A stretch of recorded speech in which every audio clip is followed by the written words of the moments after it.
Bonjour, on fait le point tout de suite sur la multigestion diversifiée avec Sophie Ginesti, qui est la responsable de la multigestion diversifiée chez Vega IM. Sophie, bonjour. Bonjour. Vous allez bien? Très bien, merci. Alors, en quoi c'est un point fort, cette multigestion diversifiée par rapport à la gestion classique, action taux?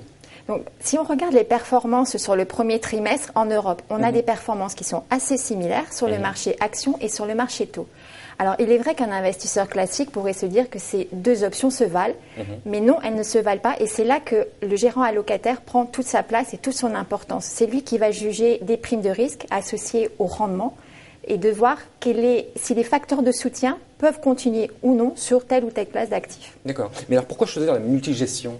Aucun gérant n'est le meilleur sur toutes les périodes. Donc nous, ce sera notre travail de chercher le gérant qui sera le plus approprié pour tirer le mieux parti d'un contexte de marché particulier.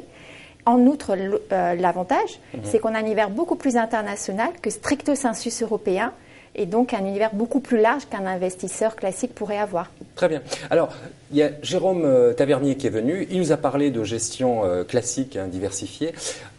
Vous, votre approche de la multigestion diversifiée, c'est quoi? Alors, nous, le cœur de métier reste le même. C'est vraiment le choix entre la part action et la part taux. Par contre, la multigestion, nous, la manière qu'on a de la concevoir et de la voir, c'est de ne pas la voir uniquement comme une boîte quantitative avec des chiffres de performance, de volatilité, mais plutôt de voir derrière le fond, il y a un gérant, derrière le gérant, il y a un sous-jacent action et taux. Et donc, vous voyez bien qu'on revient vraiment aux fondamentaux qui sont les plus importants. En plus, la valeur ajoutée de Vega IM, c'est de pouvoir juste apposer à côté des équipes de gestion directe et des équipes de multigestion. Donc, qu'est-ce que ça nous rapporte, qu'est-ce que ça nous apporte en plus?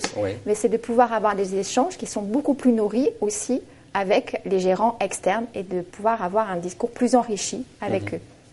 Et alors, quelle est la différence avec un mandat de gestion? Dans le cadre d'un mandat de gestion, le client délègue la totalité de son portefeuille.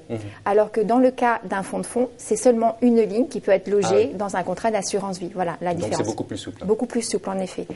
En outre, en plus, la deuxième différence, c'est que dans un fonds de fonds, on a accès à un univers beaucoup plus large de fonds, car on est jugé investisseur institutionnel, ce qui n'est pas le cas dans un mandat de gestion. Très bien. Alors, qu'est-ce que vous proposez, vous, concrètement? Donc, on a une gamme relativement classique diversifiée qui va du modéré à l'équilibre, au dynamique, en passant par le flexible. Nos premiers fonds de fonds datent de 1996, donc on a quand même une longue expérience derrière nous.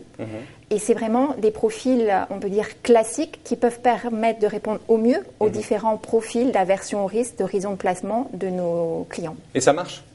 Ça marche, en effet. Si on regarde les étoiles Morningstar, sur les 4 fonds, on a 3 fonds qui sont 3 étoiles Morningstar et un fonds 4 étoiles Morningstar. Très bien, Sophie, merci beaucoup. Merci à vous.